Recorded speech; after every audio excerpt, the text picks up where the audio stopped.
야, 안녕? 나 큐비야. 오늘의 나도 투자, 미투 인베스트 오늘도 시작해볼까? 오늘은 딱 짚고 갈 게 있어. 간만에 외국인 기관이 동시에 쌌다. 바로 이게 오늘의 핵심이야. 게다가 우리 시뮬레이션이 오랜만에 1종목이나 찔렀거든? 그것도 이 악세장 한복판에서. 성적표부터 큰 손수고까지 오늘 뭐가 달라졌는지 쫙 훑어볼게. 자, 바로 가보자.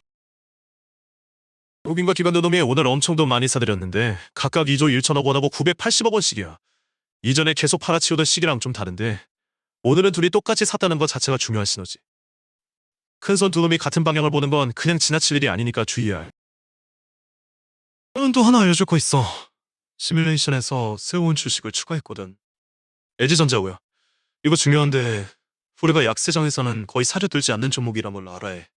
그런데 이번에 새로 담았으니까 특별한 상황이란 뜻이. 그래도 우리 주식시장 상황 정리하자고. 우리가 하는 건 진입 추론이라는 거야. 별 말씀 아닌데 세 가지 중요한 점만 봐.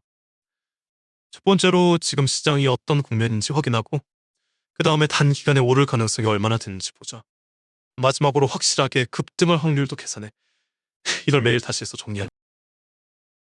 시장 국면부터 살펴볼게. 그래프가 보여주는 점수로 약세나 강세를 측정하는데 0에 가까울수록 약세고 1에 가까울수록 강세지. 오늘은 중립 약세로 점수가 0.334야. 이건 어제보다 조금 내려온 수치고 단기 상승 확률도 0.3%라 정말 낮아. 그러니까 지금 시장이 우리 편은 아닌 것. 급등 확률이 오늘 74%로 높아졌어. 약세장에서는 대체로 아무것도 안 사는 게 기본인데 이 확률이 70% 넘으면 그때만 조금씩 샀지. 그래서 오늘은 그 문이 열린 거야. 이런 숫자들이 매일 바뀌니까 우리도 매일 눈을 떠보면서 보자고. 그럼 오늘 실제로 어떻게 움직였는지 볼 테. 오늘은 좀 특별한 소식이 있어. 지금 약세장 열심히 견디고 있는데 오늘 한 종목 새로 질렀어. 이거 뭐 당황스러운 얘기 같지? 우리 규칙 보면 장세 좋을 때만 손대는 거거든. 그런데 왜 이런 식에 샀냐고? 걱정 마. 차근차근 설명.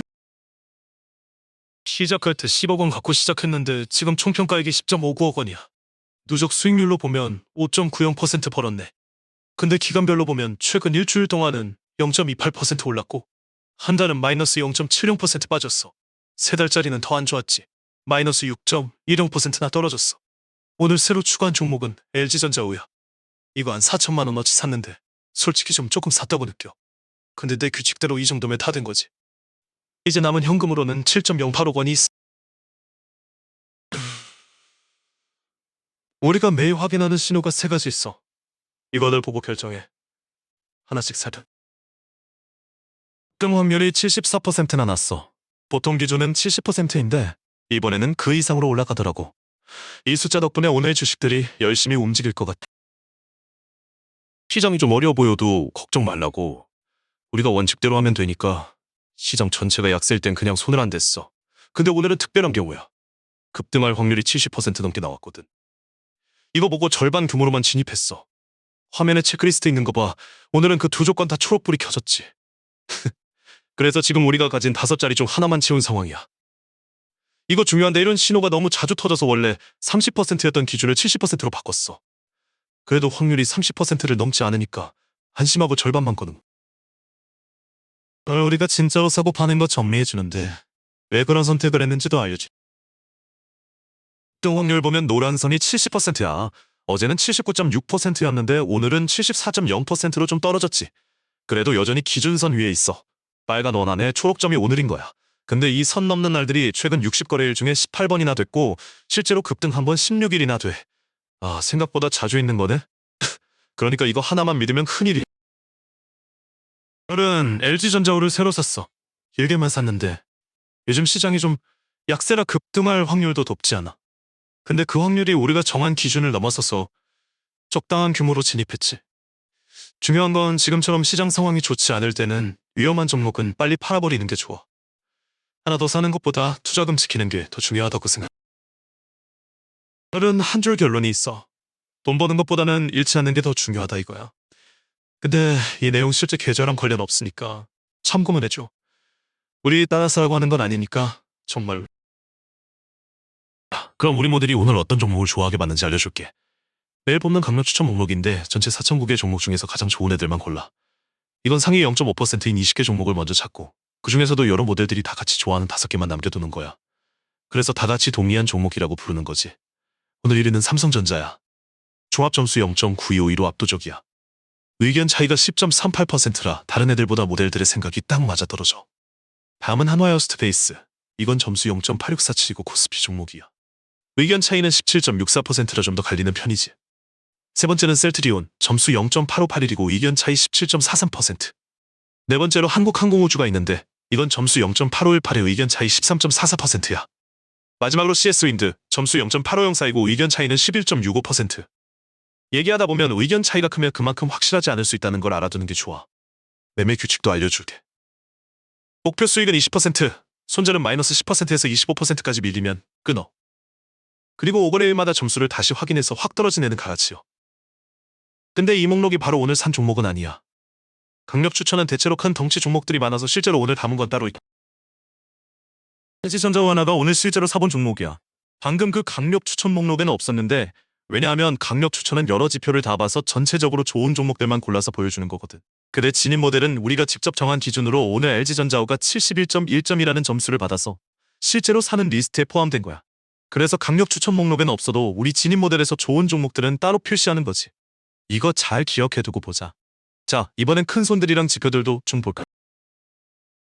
큰 손들이 오늘도 뭐하고 있을까 봤더니 외국인은 2조 1천억 원이나 사들였네. 기관들도 980억 원 정도 샀고 개인들은 2조 2천억 원 어치 팔았어. 그런데 전날인 7월 22일에는 외국인이 무려 2조 6천억 원이나 샀는데 그 다음날 기관들이 1조 4천억 원을 팔아버렸지. 이전 세 거래일 동안에도 외국인은 매매를 계속 받고 가면서 1조 4천억, 5,200억 그리고 3천억 정도로 변동이 있었어. 완전히 한 방향으로 가는 게 아니라서 큰 손들이 정확하게 돌아왔다고 말하기엔 아직 좀 이르겠네. 얘들아, 재미있는 거 하나 더 알려줄게. 화면 좀 바꿔서 ETF 쓰고 빨리 보자. 7월 22일 기준으로 외국인들이 530억 원이나 팔았고 개인들도 870억 원을 팔았어. 그런데 기관들은 1,400억 원 샀대. 개별 주식에서는 외국인이 사는 반면 ETF에서는 계속 파는 거지. 이거 중요한 포인트야. 개별 종목은 골라서 살 수 있지만 전체 시장의 통째로 베팅하는 ETF에는 아직 좀 신중하게 접근하는 분위기야.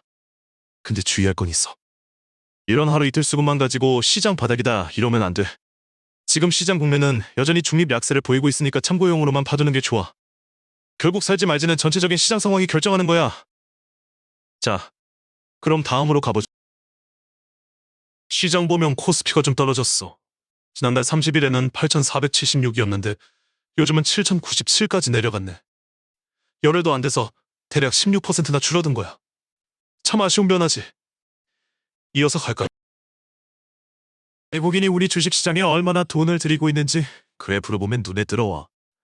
지금 화면은 코스피에서 외국인이 갖고 있는 주식값의 변화야. 요즘 외국인들이 보유한 금액이 2,162조 원 정도인데 최근에 좀 떨어졌다가 다시 살짝 올라왔어. 그저께서는 돈이 좀 빠져서 거래 규모가 60조 원에서 50조 원으로 줄었어. 이거 대략 16.7%나 줄인 거야. 그런데 코스피 쪽은 더 안 좋아 보여. 자, 다음 이야기로 넘어가 볼게.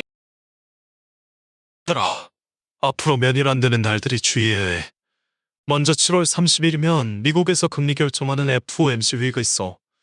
그 다음으로 7월 31일에 경제 규모를 나타내는 GDP 데이터와 물가 상황을 보여주는 PC가 나와. 각각 7일, 8일이니까 주의해야 해. 그럼 다음도 시장에 들어온 돈도 좀 보자. 고객 예탁금이란 주식 사려고 대기 중인 돈이야. 이거 7월 7일에는 112.3조 원이었는데 7월 21일에 보면 106.7조 원으로 줄어들었어. 약 5.0%가 빠져나간 거지. 이건 좀 걱정스러운 상황이. 나머지 지표들 보면 오늘 크게 변한 건 없어. 그냥 이대로 살펴볼게. 상황은 어떤가 볼까? 미국 증시는 직전 거래일 기준으로 나스닥이 마이너스 0.57%, S&P 500이 마이너스 0.14%, 다우가 마이너스 0.01%였어. 이 얘기도 해야겠네. 미국에서는 10년짜리 국채금리가 4.657%고 우리 한국도 10년물 금리가 4.388%래. 이거 꽤 높은 수준이니까 주의해야 해. 비트코인이 떨어졌어. 지금은 65,642달러야. 어제보다 0.69% 줄었단 거지. 주의해야 돼. 오늘 내용 정리하자면 우리 시밀은 지금 누적 5.90% 수익이야. 오늘 국내는 중립 약세고 점수는 0.334야. 급등 확률이 74.0%로 기준 넘겨서 예외 조항이 열렸어. 그래서 이번엔 LG전자 하나만 침입했지. 그것만 반만 샀어. 중요한 거 한 가지 버는 것보다 안 잃는 게 먼저야. 다음 FMC 금리 결정 결과 나올 때까지 서두르지 말자. 이건 그냥 시뮬레이션일 뿐 투자권료 아니란 거 잊지 마. 판단과 책임은 언제나 본인 몫이야. 오늘도 봐줘서 감사해. 비트인베스트 큐비였어. 내일 또 만나.